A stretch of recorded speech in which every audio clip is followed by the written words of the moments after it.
大家好啊，歡迎收睇呢個識西睇馬冇心水。咁今日呢，就因為就由6月開始啦，就跑呢個黃昏馬啦，咁所以就第一場呢，就會由平時嘅12點幾1點呢，就變到4點先開始跑啦。咁啊，點解今日會突然就想拍片想講呢？係主要原因就係因為我就換咗個手提電話啦，想試下呢條片個質素如何啦。咁啊，係啦，所以就係咯，試下出一出機，咁啊睇下今日試下有隻冷馬想試下，咁啊睇下大家有冇興趣可以玩一玩啦。咁咧今日咧就泥地暫時睇下，咁啊封地嘅，咁啊琴日因為落咗場好勁嘅雨啦，落咗2浸啦，咁所以今日個場地咧暫時睇草地嚟講咧就係好地嘅，咁草地不嬲都沙田都去水快嘅，咁所以就睇下今日個場地如何啦，咁同埋晏啲個天氣個走勢會係點呢？會唔會突然又落一陣大雨呢？暫時嚟講就天氣真係唔穩定嘅，所以就比較難講啲嘅，係啦。咁啊之後就講一講個練馬師分場表啦。咁大家知啦，方嘉柏而家又炒翻上嚟啦。咁啊風水輪流轉，咁啊前一排沈集成都仲 head 住方嘉柏3、4 win， 咁啊而家調翻轉方嘉柏 head 翻落沈集成3 win， 所以咧呢即係點講呢？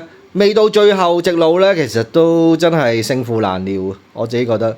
咁啊廖康銘就今日就出2隻啦，咁啊精兵制，咁啊2隻馬都有啲飛，又未去到話大熱門嘅。咁啊，方嘉柏就唔使講啦，定係順善寶最想贏。咁啊點解啊？因為順善寶上一手馬房就係邊個啊？沈集成啊嘛，係啦。咁啊，沈集成就有隻始終除一啦。咁呢隻馬都贏過1400嘅5班，咁所以就沈集成一定係唔想方嘉柏贏噶啦。咁啊，一嚟就俾人贏啦，二嚟就自己馬贏唔到人哋贏，就更加唔開心啦。係啦。咁啊，至於其他馬房方面呢，咁啊呂健威啊、希斯啊、賽神仙嗰啲出馬都多嘅，咁所以就呢啲馬會唔會呢啲馬房會唔會有啲個別嘅炒上嚟呢？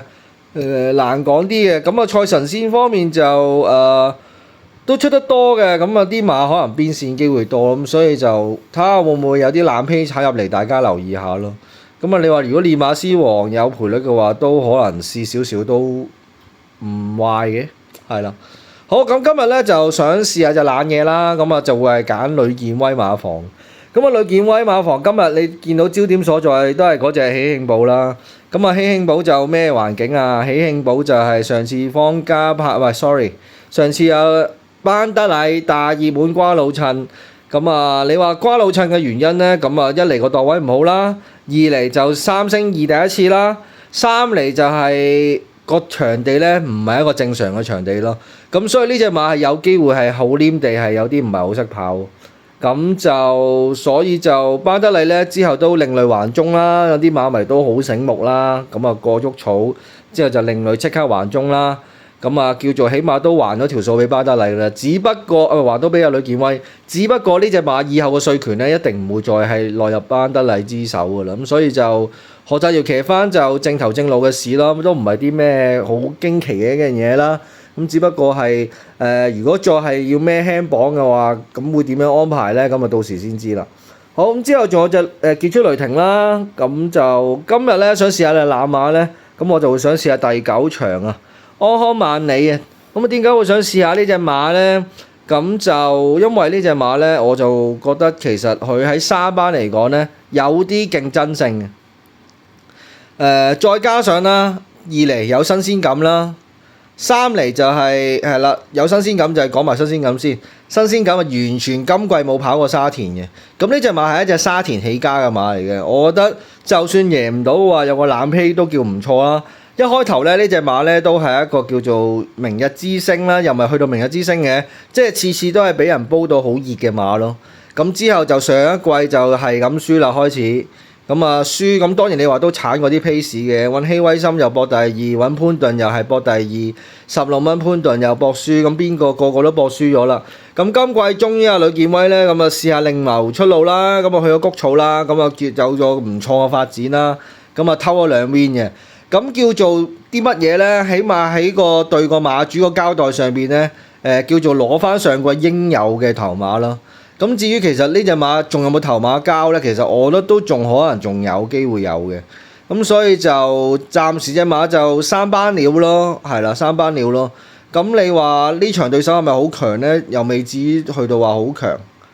咁你話練馬師方面啦，咁其實今日你話呂健威咁啊，喜慶寶前一口孖寶呢，射隻冷壺我都覺得其實都可以試下，係啦。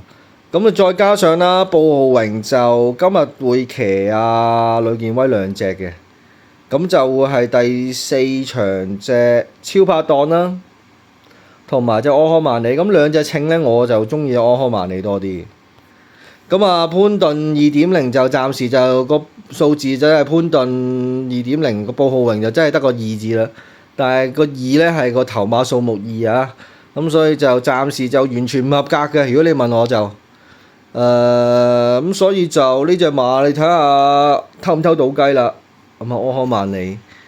咁啊，神操方面咧，其實你都唔需要太過介懷啊，因為呂健威都唔會話逼得隻馬太緊要。咁隻馬始終曾經都試過不良於行啦，咁所以其實就如果你話喺不良於行咧，3月12號去到3月27號，咁係的而且確一定係有啲影響㗎啦。我自己覺得。咁你話3月27號咁啊，的而且確暫時如果你話跑之前咧。的而且確係3月11號之前係跑得好啲嘅，咁可能要慢慢 pick up 翻啲時間。你話係嘅，但係你話係咪真係完全冇競爭力呢？我就覺得未必係。咁不良於行啊，真係睇下隻馬呂健威，仲睇下會唔會俾啲心機落去搞一搞佢啦。係啦，咁啊，始終呢隻馬有個靚檔，今日咧，我覺得有賠率咧，我覺得可以試下啦。咁啊，無厘頭揾阿布浩榮，咁啊，布浩榮就都唔係話太多騎到啊呂健威嘅馬啦，咁所以就我覺得可以考下牌咯呢隻馬。咁啊，純粹係真係買個新鮮感嘅啫，即係過翻嚟沙田完全冇跑過咁貴，咁啊應該會有啲新鮮感啊。咁啊，睇下個場地，睇下會唔會落雨咯。如果你話好似上季咁好黏地，可能又真係有機會唔識跑嘅。所以呢隻馬我就覺得睇下個賽事形勢如何啦。如果今日你話可能仲有得追下嘅添嘅，咁啊更加好添咯。係啦，咁啊今日就大致上係中意呢隻啦。如果真係落大雨啦，咁啊點部署呢？嗱，如果真係落大雨呢，我自己覺得呢羅富全嗰隻快樂高球啊，咁就一定要揀啦，睇下第幾場先。快樂高球係啦，第7場。咁啊，班德利呢隻馬呢，肯定係散粒髀嘅，因為呢隻馬都暫時睇應該真係好黏地，可以變咗另外一隻馬咁。係啦，咁只不過你話好黏地轉翻去好地，睇下會跑成點咯。但係就如果真係臨時，即係到時啦，呢場馬都成7點鐘。咁如果你話哇6點零嗰段時間瘋狂落大雨啊，個地哇淋到好濕啊咁嘅時候呢，咁我覺得可以不妨一試，係啦。好，咁今日心水就大致上係咁多啦。咁啊睇下條片出嚟嘅效果如何啦。咁啊記得 like 同 subscribe 我 YouTube channel 啦。咁啊支持我識西睇馬啦。